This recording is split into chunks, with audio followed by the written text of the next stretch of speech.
dia, irmãos.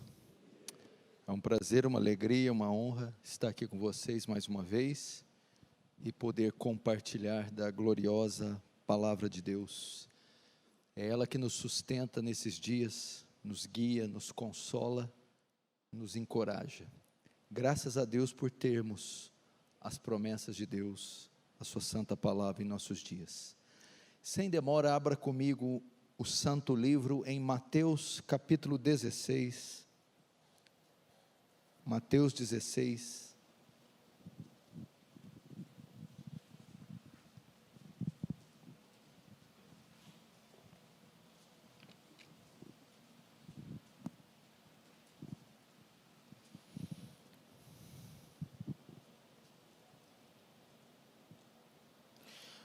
Mateus 16, verso 13, diz assim: Indo Jesus para os lados de Cesareia de Filipe, perguntou aos seus discípulos: Quem diz o povo ser o filho do homem? Eles responderam: Uns dizem João Batista, outros Elias, e outros Jeremias, ou algum dos profetas. Mas vós, continuou ele, quem dizeis que sou? Respondendo Simão, Pedro diz: Tu és o Cristo, filho do Deus vivo. Então Jesus lhe afirmou: Bem-aventurado és Simão Bar-Jonas, porque não foi carne e sangue que te revelaram, mas meu Deus que está nos céus. Também eu te digo que tu és Pedro, e sobre esta pedra edificarei a minha igreja, e as portas do inferno não prevalecerão contra ela. Até aí, deixa aberto, vamos estudar esse trechinho aí. Fecha apenas os olhos para mais uma oração. Senhor, o meu pedido é que tudo que sair desse púlpito seja para a sua glória, em nome de Jesus, amém. Irmãos, não tem um relógio aqui para me nortear, peraí, senão o Arival me deu míseros 30 minutos, cadê? Ah, está ali, 11h27, é benção, a gente ri para não chorar, né, pastor? Irmãos, preste atenção, nesse rápido sermão. Muitos medos e temores têm sondado nossos corações nesses dias. Com absoluta certeza, o mal está à espreita, querendo matar, roubar, destruir, na figura do nosso arqui-inimigo, Satanás. Sem dúvida, a terra nos últimos meses foi coberta por uma escuridão. A terra está assolada. E é interessante termos consciência disso. Alguns cristãos que ficam com esse negacionismo, são os cristãos triunfalistas, que querem ignorar o que está acontecendo. Nós não podemos ignorar. São, de fato, dias maus, e todas as camadas da sociedade estão sendo afetadas por esses acontecimentos, e os crentes têm problema com isso. Eclesiastes fala assim, tudo fez Deus formoso no seu devido tempo, há tempo de sorrir e tempo de chorar. Eu não tenho nada contra sorrir, festa, comer, divertir, lazer, mas agora não é o tempo. Temos que respeitar as estações. Agora é tempo de chorar, é um tempo angustioso, isso é fato. E nós enfrentamos dois inimigos poderosíssimos: a morte e o diabo. Estão assolando esse mundo. E a pergunta que vem diante desse turbilhão, que essa crise, ela já é histórica, ela é uma das maiores da humanidade, em termos de tempo. A pergunta é: será que venceremos? Alguém podia só me dar um pouquinho de retorno aqui a mais? Será que venceremos? Será que atravessaremos tudo isso? E se nós sucumbirmos? E se a nossa fé esmorecer? E se nós recuarmos? E se a provação for tão intensa, que nós não possamos, que nós tombamos diante dela? Eu quero dizer para você, que este texto que eu li, nos garante a vitória. Este texto que eu li, sugere que a igreja de Cristo é vitoriosa, inabalável, e escute o que eu vou dizer, indestrutível.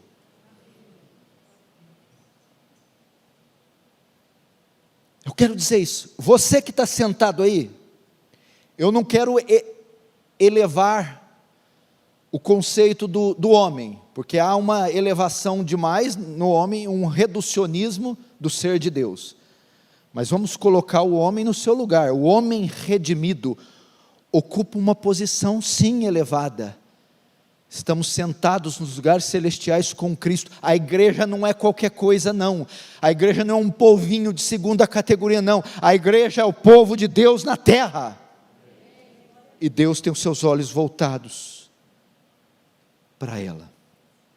Jesus está em Cesareia de Filipe, aos pés do monte Hermon, e ele está com seus discípulos conversando. Então, no meio dessa conversa, Jesus faz uma pergunta a eles. Ele quis testar o discernimento dos discípulos, e no verso 13 ele diz: quem diz o povo ser o Filho do Homem? Jesus está questionando os seus discípulos, testando o discernimento do povo acerca de si próprio. O que as pessoas estão comentando sobre a minha identidade? Jesus pergunta. Então os discípulos respondem, verso 14. Uns dizem João Batista, redivivo. Você é a ressurreição de João Batista. Herodes dizia isso. Outros dizem Elias, outros Jeremias, ou algum dos profetas. Na resposta, eles mostram que estão confusos, o povo, as pessoas ao redor de Jesus, não sabem ao certo. Hoje me parece que muitas pessoas estão confusas com relação a quem é Jesus. Agora Jesus dá a sua tréplica, então ele se volta para os discípulos e diz, no verso 15, mas vós, essa é a opinião do povo, que está ao meu derredor, e vós, que estão há tanto tempo comigo, que estão ao meu redor, quem dizeis que sou? Pedro então se levanta, em nome do grupo, como sempre fazia, e responde no verso 16, tu és o Cristo, o Filho de Deus, tu és maior que João, mais poderoso que Elias, mais santo que Jeremias. No que Jesus novamente responde, e na sua resposta, temos uma das mais grandiosas revelações de toda a Escritura, versos 17 e 18, então Jesus lhe afirmou, bem-aventurado és Simão Barjonas, porque não foi carne e sangue que te revelaram, mas meu Pai que estás no céu. Então aqui já mostra, nós temos aqui uma menção da graça irresistível, da soberania de Deus, que mostra que ninguém pode ir a Deus se Deus não levar, não conduzir, não revelar. Agora vem a declaração bombástica, também te digo, que tu és Pedro, e sobre esta pedra, edificarei a minha igreja, e as portas do inferno não prevalecerão contra ela. Eu vou falar rapidamente, a ênfase não vai cair nessa parte, mas aqui nós temos algo interessante para essa declaração. Existem 3 interpretações para quem é esta pedra, na qual a igreja está edificada. Tu és Pedro, e sobre esta pedra, Jesus diz, edificarei a minha igreja e as portas do inferno não prevalecerão. 3 interpretações para o que seria esta pedra, que Jesus edificaria a igreja. Primeira interpretação é que Pedro é a pedra. A Igreja Católica Romana entende que a igreja está alicerçada sobre Cristo, sobre Pedro, o que em latim eles disseram, ubi Petrus, ubi ecclesia. Onde está Pedro, aí está a igreja. Essa é a primeira interpretação. A segunda interpretação é que a pedra é a declaração de Pedro, tu és Cristo. Então, a igreja seria edificada sobre a declaração de Pedro. E a terceira interpretação é que a pedra é o próprio Cristo. Ubi Christus, ubi ecclesia. Onde está Cristo, aí está a igreja. E é nessa terceira posição que nós acreditamos. A igreja não foi edificada sobre Pedro, nem sobre a declaração de Pedro, mas sobre o próprio Cristo. Então, assim, eu não quero entristecer nenhum dos meus irmãos não, né, dos meus amigos, pode ser até que estejam me vendo, católicos, assim, eu precisava de um fundamento mais forte para edificar a igreja, né, e não poderia ser Pedro, é o nosso Senhor. Agora eu quero entrar na mensagem, agora a declaração mais surpreendente, é a que vem depois, verso 18, e as portas do inferno não prevalecerão contra ela. Contra quem? Contra a igreja.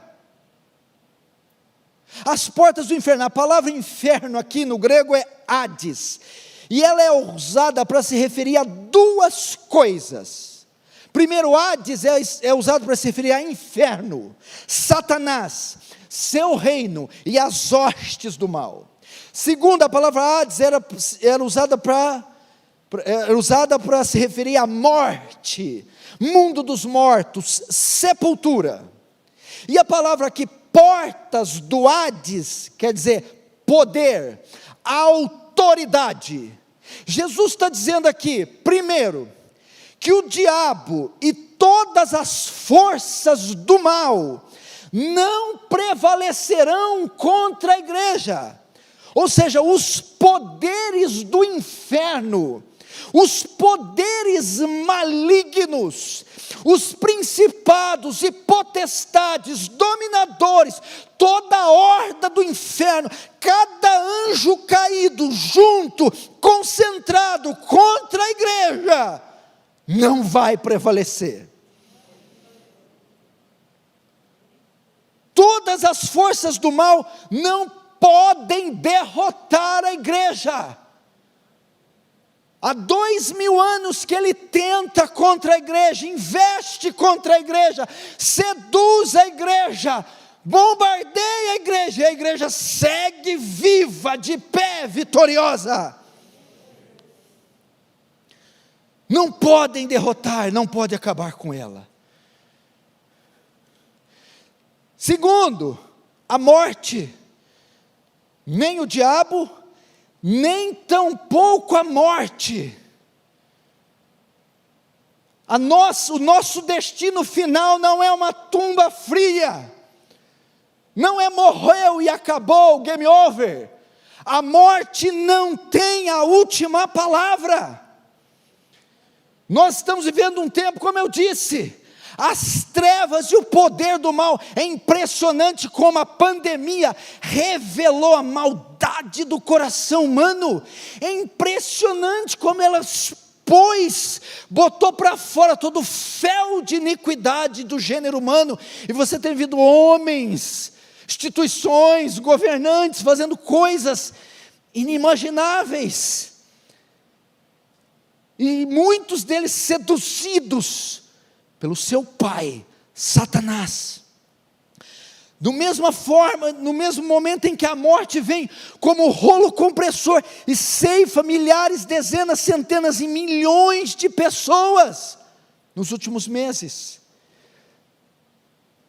Mas Jesus disse aqui que tanto um contra o outro, quanto o outro, não prevalecerão contra a igreja. Agora vamos lá. Por que você, pastor, fala com tanta segurança? Onde você apoia a sua certeza que essas coisas não prevalecerão? Veja só, a minha segurança se apoia na declaração de Jesus. Por que a igreja? Porque as portas do Hades não prevalecerão contra a igreja. Não é porque a igreja é perfeita, não é porque a igreja é santa, não é porque a igreja é forte, não é. É em razão da declaração de Jesus, o quê? É em razão de onde ela está edificada. Tu és Pedro, e sobre esta pedra edificarei a minha igreja, e em razão da igreja está edificada sobre esta pedra, as portas do Hades não podem derrubá-la. Essa é a força da igreja. Por que nós ficaremos de pé até o fim? Porque o nosso alicerce, a nossa base, a nossa coluna é o Senhor Jesus Cristo. Isso é maravilhoso. Você não está seguro porque você é bom, porque você é forte, porque você entende, compreende. Não, mas é por causa daquele que te sustenta, e aquele que te sustenta não conhece a derrota.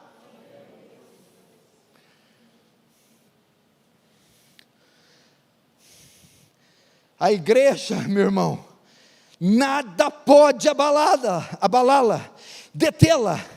Ela foi edificada, erguida, construída sobre a pessoa e obra de Cristo. O que Jesus está dizendo aqui, irmãos, quando ele fala assim: sobre esta pedra edificarei minha igreja, as portas do inferno não prevalecerão, significa que a igreja está sustentada, alicerçada, edificada sobre a pedra. O que é a pedra? Sobre a obra de Cristo. Significa que o que foi feito na cruz, ninguém nem nada pode desfazer. Por isso ele compara como a rocha, a obra consumada de Cristo a nosso favor, não pode ser desfeita, é irrevogável, é indestrutível, ninguém pode desfazer. Quando ele do alto da cruz brada, tetelestai, está consumado, acabou. O diabo sofreu o seu maior golpe. Pai, em tuas mãos entrego o meu espírito. E ele então expirou. Tendo dito isso, expirou. Nós temos que confiar nisso. Estava ouvindo um áudio de um irmão falando sobre John MacArthur. Olha o que ele falou interessante de John MacArthur. Ele conhece John MacArthur há muito tempo. Ele falou: eu tenho transcrito, estudado sermões de John MacArthur de 1970. E hoje, 50 anos depois, John MacArthur prega, crê nas mesmas coisas. A diferença de John MacArthur para alguns teólogos, e até reformados, que tem o pessoal da ala lá que não estuda, não lê, não interpreta a Bíblia, não faz nada. E tem a turma que interpreta. Interpreta, Arival, mas às vezes não crê no que interpreta. Não pratica o que interpreta e não vive o que interpreta. Falou: a diferença é que o John MacArthur não só estuda a Bíblia, interpreta a Bíblia, mas ele crê na Bíblia. Crê na Bíblia, pratica a Bíblia. E se nós crescemos nisso, olha que coisa gloriosa. Então veja só, então as portas do Hades, tanto a morte como os poderes do diabo não podem. Então o que eu estou dizendo? Na figura da pandemia, as potências mundiais, os governos, os conflitos armados, a perseguição religiosa, ajunte-se todos, aglomerem-se em todos e a um, combatam com a igreja. Eles não vão conseguir sequer arranhá-la, porque ela está sobre o fundamento de Cristo. Não conseguirão. Vejamos no caso da morte, para você que está com medo do coronavírus, está doido, morrendo de medo de morrer. Primeiro deixa eu te dizer, você não é mortal, servo, você vai morrer. Vai morrer, filho. E não tem jeito de escolher, ai Senhor, eu queria morrer dormindo. Olha, pedi demais, né, santo? Estava conversando com os irmãos ali, o único que eu me lembro que foi para o céu sem morrer, foi Elias. Enoque também. Foi dois em 6.000 anos de história. Eu acho que você não vai ser o terceiro aí. Tu vai ter que morrer, santo. Vamos lá. Ei, mas a palavra de Deus é gloriosa. Você entrou aqui, jururu, murchinho, sentindo um crentinho de quinta categoria, jururu.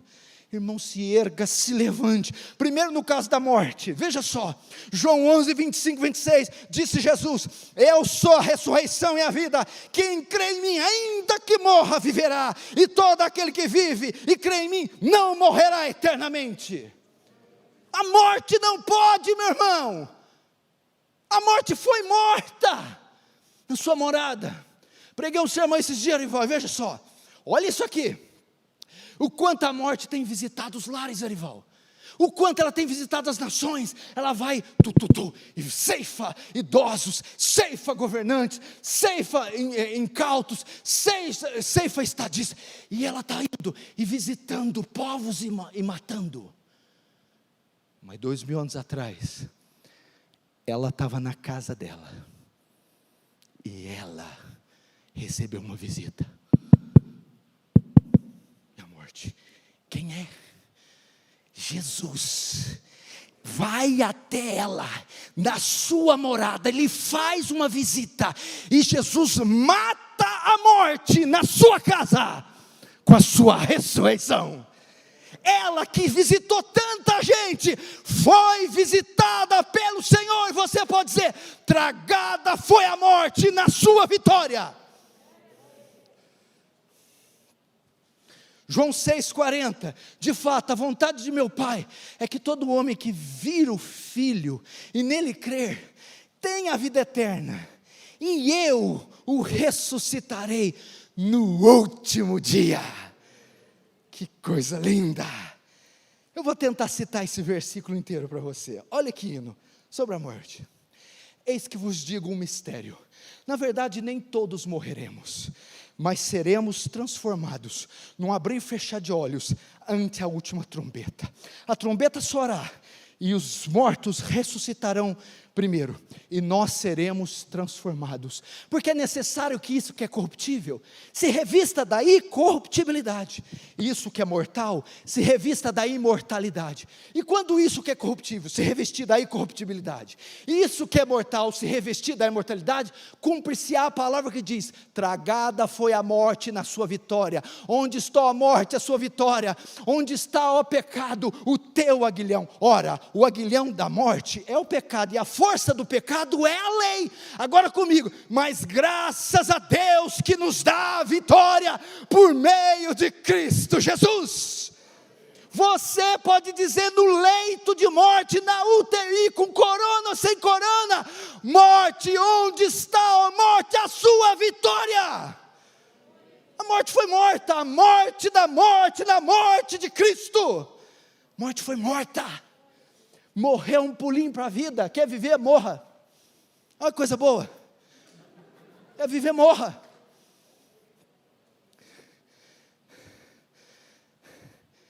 Tu és Pedro. Eu não vou incitar ninguém a querer morrer, né? Vem morte. Não dá para orar isso também, né? Mas tu vai falar assim, sobre esta pedra, essa rocha o quê? A obra de Cristo no Calvário. Nem a morte pode fazer qualquer coisa. Segundo, no tocante a Satanás e o seu império. 1 João 3,8, para isso se manifestou o Filho de Deus, para destruir as obras do diabo. as portas do Hades, do inferno, venham de onde vier, não podem contra a igreja. Hebreus 2,14, visto pois que os filhos têm participação comum na carne e sangue, destes também Cristo igualmente participou. Tá, para quê? Para que por sua morte, destruísse aquele que tem o poder da morte, a saber, o diabo. Olha o versículo, que ele mata a morte, na sua morte.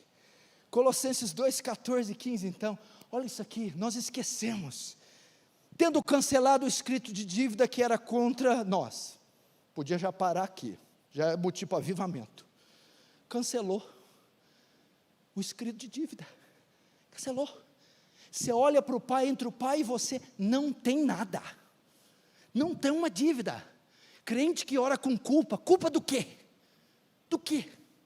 Não há, a dívida foi quitada, cancelada, que constava de ordenanças, o qual nos era prejudicial, removeu inteiramente, cravando na cruz, e que mais, depois de cravar, despojando os principados, e potestades, publicamente os expôs ao desprezo, triunfando. Essa aqui é uma figura, tirada do exército romano, quando um general vencia uma batalha, pegava o inimigo e despojava da sua armadura, deixava pelado, e amarrava numa corrente, e desfilava com ele,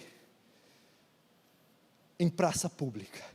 Foi isso que Jesus despojou o diabo da sua autoridade, do seu poder, de enganar, de cegar, de escravizar pessoas, e o expôs ao ridículo, triunfando na cruz. Ninguém, meus irmãos, pode vencer a igreja. Então nem a morte, nem o diabo.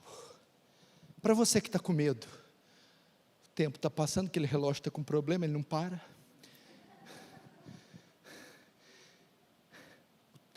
Eu quero dizer, você está seguro, não porque você é bom, pelos seus méritos, pelo seu esforço, não, mas em razão da pedra, da rocha a qual você repousa e descansa, é o Senhor Jesus e a sua obra, de modo que nem a morte, e nem os poderes do inferno. O que estão dizendo aí, a boca miúda? Que os dias vão piorar, não é todo pregador que fala de coisa ruim não, é Paulo Júnior e mais uns 3, que vai vir perseguição, que vai vir criminalização do cristianismo, criminalizar. Bíblia, livro que tem discurso de ódio, vai ter que reinterpretar a Bíblia. Olha as coisas que vão vir. Levítico 18 vai ter que ser reinterpretado. Segundo os Coríntios 6, vai ter que ser reinterpretado. Divórcio, casamento, enfim, esse tipo de coisa. Vão vir. Eu não sei se um governo progressista, eu não sei se mas as forças, os impérios que conspiram contra o ungido, se reunirão para combater a igreja, mas de antemão eu quero antecipá-los, o seu ataque será inútil, porque sobre esta pedra a igreja está edificada, de forma que o inferno não vai prevalecer. Nem a morte, nem o inferno. E eu termino com o resumo do que eu preguei. Romanos 8, 33, 39. Que diremos, pois, à vista dessas coisas? Se Deus é por nós, quem será contra nós? Aquele que nem mesmo seu próprio filho poupou, pois antes entregou por todos nós, como não nos dará juntamente com ele todas as coisas? Quem intentará acusação contra os escolhidos de Deus? É Deus quem os justifica. E quem os condenará? Pois foi Cristo quem morreu, antes ressuscitou, está à destra do Pai, e intercede por nós. Quem nos separará do amor de Cristo? Será tribulação, angústia, perseguição, fome, nudez, perigo ou espada? Por amor de ti, como está escrito, somos entregues à morte o dia todo, fomos reputados como ovelhas para o matador, mas em todas essas coisas, somos mais que vencedores, por quê? Por causa da rocha que estamos edificados. Porque estou bem certo que nem a morte, nem a vida, nem os anjos, nem os principados, nem os poderes, nem o presente, nem o porvir, nem a altura, nem profundidade, nem qualquer outra criatura poderá nos separar do amor de Deus que está em Cristo Jesus. Dorme com esse barulho. Dorme com isso. Fica difícil assim para o diabo, viu? Fica difícil para ele vencer. Fica difícil. Como é que ele vencia Paulo? Paulo falava assim, ó: viver é Cristo, morrer é ganho. Imagina o diabo. Fez assim no diabo. Tonhonhon. Como é que é? Pera, fala de novo aí. Morrer é Cristo. Viver é Cristo, morrer é ganho.